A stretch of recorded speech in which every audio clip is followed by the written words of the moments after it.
तो स्टोरी की शुरुआत होती है और हमें कैरीना में दो प्रिंसों को फाइट करते हुए दिखाया जाता है, जहाँ लोग इन दोनों में से थर्ड प्रिंस नाम पर्सन के लिए काफी ज्यादा शेयर अप कर रहे होते हैं। थर्ड प्रिंस जो कि ये बंदा होता है, ये किसी और से नहीं बल्कि अपने भाई सेकंड प्रिंस से फाइट कर रहा था।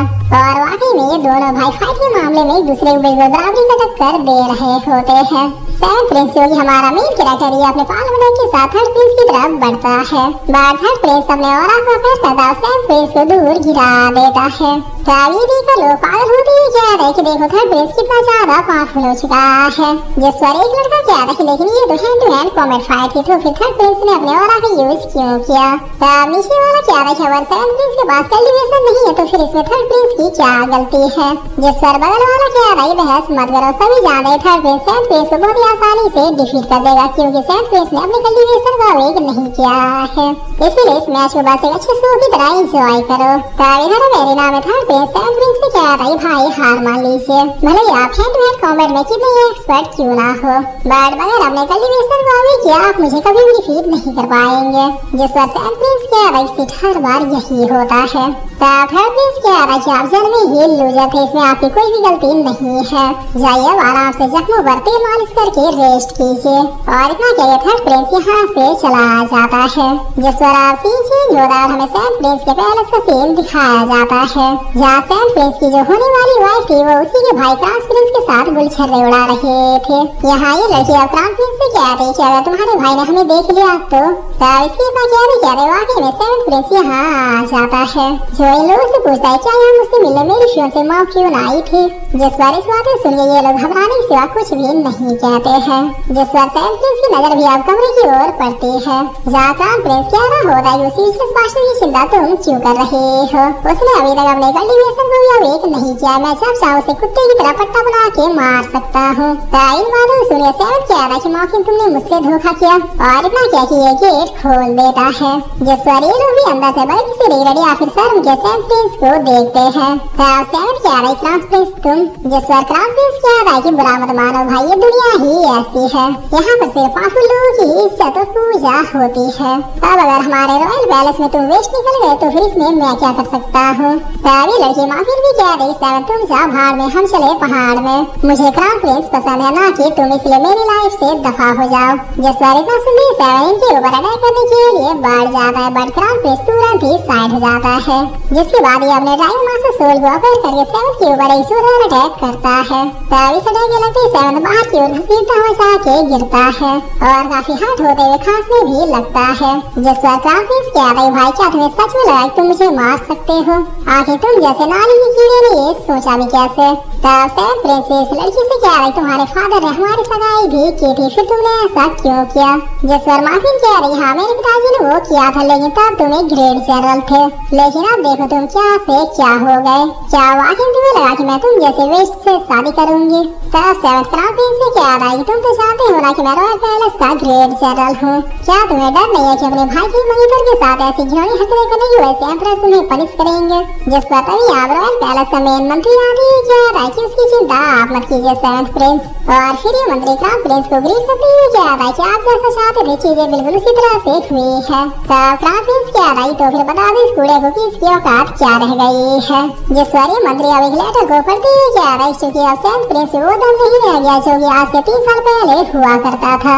अब तो कल का जन्मा बच्चा भी अपने कल्टीवेशन को अवेक कर पा रहा है, बट सेवंथ प्रिंस अब भी नहीं, इसीलिए हमारे एम्परर ने सेवंथ प्रिंस को ग्रेट जनरल की पोजीशन से हटाने का फरमान जारी किया है, यानी रॉयल पैलेस में अब सेवंथ प्रिंस के लिए कोई भी हाई पोजीशन नहीं है। तब इतना सुनने से तब काफी शौक होती है कह रहा है कि नहीं ऐसा नहीं हो सकता, एम्परर ऐसा नहीं कर सकते। जिस पर क्राउन प्रिंस सब काफी जोरों से हंसते हुए कह रहा कि अब रॉयल पैलेस का मेंबर भी नहीं रहा, और फिर क्राउन प्रिंस अब सेवन से कह रहा तुम्हारी सब काबिलियत थी तब पिताजी ने तुम्हें यूज किया, बट अब से तुम सिर्फ एक वेस्ट ही रह गए हो, इसलिए पिताजी ने तुम्हें शायद बड़ी मक्खी की तरह निकाल के फेंक दिया। जिस पर इतना कह कि ये लोग यहाँ से चले जाते हैं। तब सेवन प्रिंस होपलेस होकर बैठते हुए कह रहा कि मास्टर पीग आपने कहा था कि जब एक दिन मुझसे सब कुछ छीन जाएगा उस दिन मैं आपका डिसेबल बनने के लिए वर्दी हो जाऊंगा।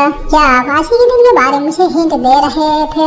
जिस पर यहाँ वे गोलू मोलू क्यूट सा पीगे अपने होती हुई कह रहा है कि बिल्कुल सही कहा। मैं चाहता था एक न एक दिन ये होगा, इसलिए मैंने तुम्हें पहले डिसेबल एक्सेप्ट नहीं किया था, बट अब एक्सेप्ट करता हूँ। आज से और अभी से मैं मास्टर पीग 7 हेवनली क्रिएचर में से एक, जिनके पास 36 सुप्रीम टेक्निक्स, 72 हेवनली टेक्निक्स और ना जाने कितने स्काई लेवल के टेक्निक्स है मैं तुम्हें सिखाऊंगा। बताओ क्या तुम ग्रेड मास्टर पीग से ये सारी चीजें सीखना चाहोगे? तब सैम कह रहा है इसके लिए मैं अपनी जान भी दे सकता हूँ, प्लीज सिखाइए मुझे। जिस पर मास्टर पीग कह रहा है कि आओ फिर मेरे साथ। और इतना क्या कि ये 7th के अलग डायमेंशन में ले आते हैं जहाँ पर चारों तरफ आसमान में हजारों स्वॉर्ड किसी तारे की तरह चमक रहे होते हैं। तब 7th कह रहा है कितने सारे स्वॉर्ड आखिर हम है कहाँ? जिस पर मास्टर पीग कहते हैं कि स्वॉर्ड रिलम में, जो कि एंशिएंट टाइम से मोस्ट पावरफुल वेपन और कल्टीवेशन स्टाइल में से एक है। बट 10,000 सालों के बीतते बीतते सारे स्वॉर्ड कल्टीवेटर डिसअपीयर हो चुके हैं, क्योंकि बीते इन सालों में इंसानों ने तरक्की करते करते इतनी तरक्की कर ली कि अब इन वेपन से ज्यादा पावरफुल बीस्टों को मारते ही उनके सोल से प्रैक्टिस कर रहे हैं। आज के टाइम में वेपन टाइप का कल्टीवेशन भी जैसे खत्म ही हो चुका है। तब 7th कह रहा है कि आपका मतलब मैं एक स्वॉर्ड कल्टीवेटर बनने वाला हूँ?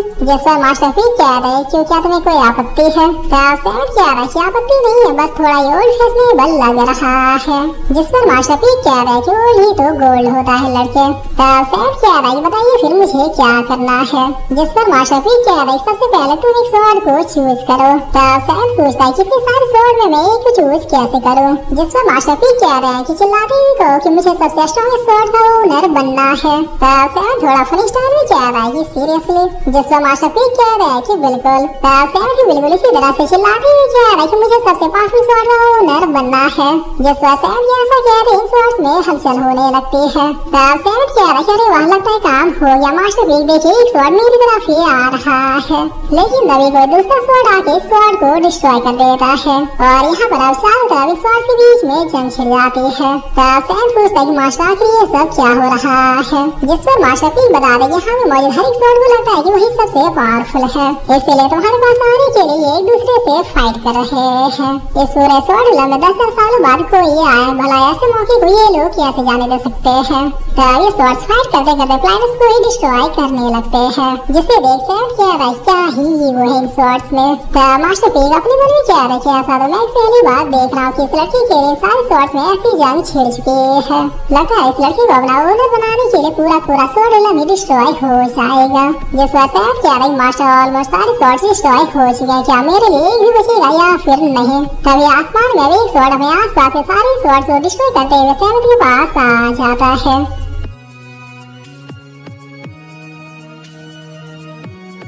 और फिर इसी साथ ही एपिसोड यहीं पे खत्म होता है। तो ऐसा अब आप लोग बताइए कि सीरीज आप लोगों को कैसी लगी? मैं आप लोगों के कमेंट का वेट कर रहा हूँ।